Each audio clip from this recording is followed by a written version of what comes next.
नमस्कार सर, मेरा नाम राजू है। लोगों का शहर में जो दिवालिया करते हैं ना, लोग कहते हैं ना कि 20 साल पहले वो अमीर था, आज वो अमीर नहीं है, और आज जो अमीर है ना 20 साल के बाद अमीर नहीं होंगे। वो क्यों नहीं अमीर होते हैं, उसका रीज़न मैंने काफ़ी अध्ययन किया है, समाज पे ऑब्जर्व किया है, और देखता हूँ कि जो आज अमीर हैं वो नहीं रहेंगे पक्का, और जो 20 साल पहले थे वो आज अमीर नहीं है।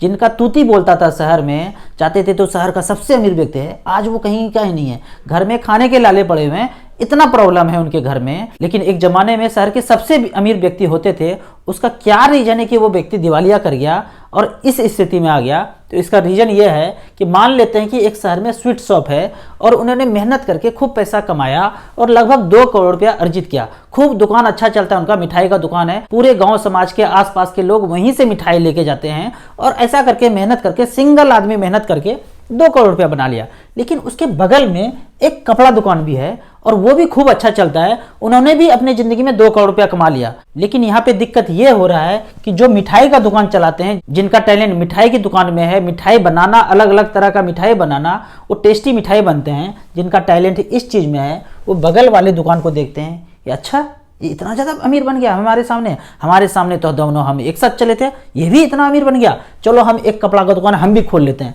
तो ये क्या करते हैं, स्वीट्स के दुकान में पैसा ज़्यादा आ गया, उनके पास तो कॉन्फिडेंस हो गया कि पैसा बहुत ज़्यादा हो गया, तो हम भी एक कपड़ा का दुकान खोल लेते हैं। इन्होंने मन बनाया कपड़ा दुकान खोलने का, तो एक कॉर्नर का प्लॉट खरीदा 50 लाख में, उसमें खर्च किया, सब मिला के ताम झाम करके 2 करोड़ रुपया जो बचा हुआ था सारा का सारा यहाँ पे स्वाहा कर दिया। अब जब सारा पैसा यहाँ पे स्वाहा कर दिया तो पता चल रहा है कि इसमें दुकान में वो टाइम ही नहीं दे रहे हैं, और जितना वेराइटी का स्वीट्स बनता था अब वो स्वीट्स वहाँ पे मिलता ही नहीं है। जो उसके पुराने दुकान को चलाने के लिए मेंटेनेंस चाहिए, 1 से 2 लाख रुपए पर मंथ का खर्च होता है, वो पैसा भी इनके पास नहीं बचा, तो सारा का सारा यहाँ पे झोंक दिया। तो पता ये चल रहा है कि पहला दुकान वो भी नहीं चल रहा है और दूसरा दुकान तो कभी चला ही नहीं पाए। तो फिर उनके ज़िंदगी में एक टर्निंग पॉइंट आता है। वो टर्निंग पॉइंट ये है कि उनके ज़िंदगी में 2 मेडिसिन आ जाता है, शुगर और बीपी का, और ये पता चल रहा है कि अब वो 1 घंटा धूप में बैठते हैं, ना वो चला पाए ना ये चला पाए।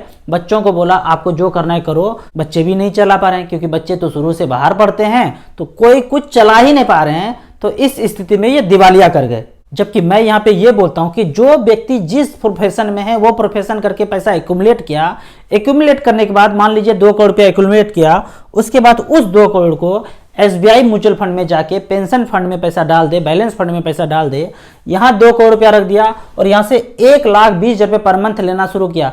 आज चेक काट के दिया, 2 करोड़ रुपया व्हाइट मनी है, वहां रखा पैसे को, ब्लैक भी है तो भी चलेगा, ज्यादा टैक्स टूक्स नहीं आता है। आप 4 फैमिली मेंबर्स के नाम पे 2 करोड़ रुपया इन्वेस्ट कर दीजिए और वहां से 1,20,000 रुपया इमीडिएट 1 तारीख को पैसा आना शुरू हो जाएगा। आज जमा किया, नेक्स्ट 1 तारीख को आपको 1,20,000 रुपया आना शुरू हो गया, और ऐसा 20 साल तक चलता रहे, मात्र 10% का रिटर्न पोर्टफोलियो डिलीवर करे, तो टोटल पेंशन विड्रॉ करेंगे 2 करोड़ 88 लाख रुपया, और बाद में बैलेंस छोड़ के जाएंगे 5 करोड़ 46 लाख रुपया। जबकि यदि हम 25 साल जीवित रहें तो 25 साल में देखते हैं 1,20,000 रुपया जो ले रहे हैं पेंशन, 3 करोड़ 60 लाख पेंशन के तौर पे ले लिए, और बाद में बैलेंस छोड़ के जा रहे हैं 8 करोड़ 5 लाख रुपया। एक बात सोचिए, जो दूसरे शॉप में 2 करोड़ रुपया इन्वेस्ट कर दिया, वहां से कितना सोचा था पर मंथ ले लेंगे, कितना कमाएंगे?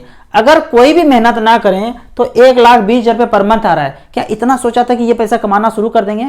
कोई नहीं कमा पाता है। कमा वही सकते हैं जो पहले से कपड़ा व्यापारी हैं, उनको सारा फंडा पता है, वो सारा जीवन उसी में झोंके हैं, तो वो वहां से पैसा कमा सकते हैं, 4 लाख 5 लाख 10 लाख तक कमा सकते हैं। लेकिन जो नए बंदे हैं वो सोचेंगे कि मैं दूसरे प्रोफेशन में घुस के पैसे कमा लूं, तो पैसा तो बिल्कुल नहीं कमाएंगे। जो कमाया हुआ पैसा है वो भी खत्म हो जाएगा और पूरी तरह से दिवालिया होने के कगार पे आ जाएंगे। तो मैं यहाँ पे ये बोलना चाहता हूँ कि अपने जीवन में पैसा एक्यूमुलेट कर लिया, अब उस एक्यूमुलेटेड पैसे को SBI म्यूचुअल फंड में जाके रख दीजिए, और 1,20,000 रुपये पर मंथ लिया।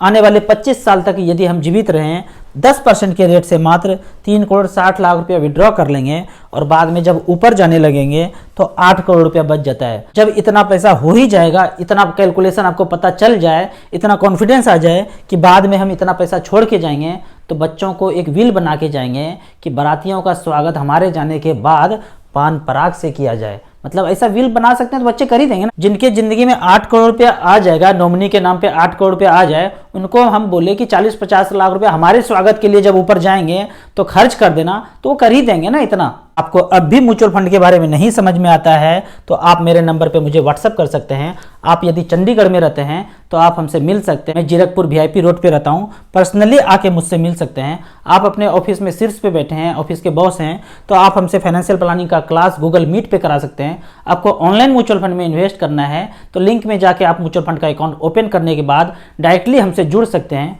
वीडियो अच्छा लगे तो आप अपने फैमिली मेम्बर्स के साथ जरूर शेयर करें। Thank you so much.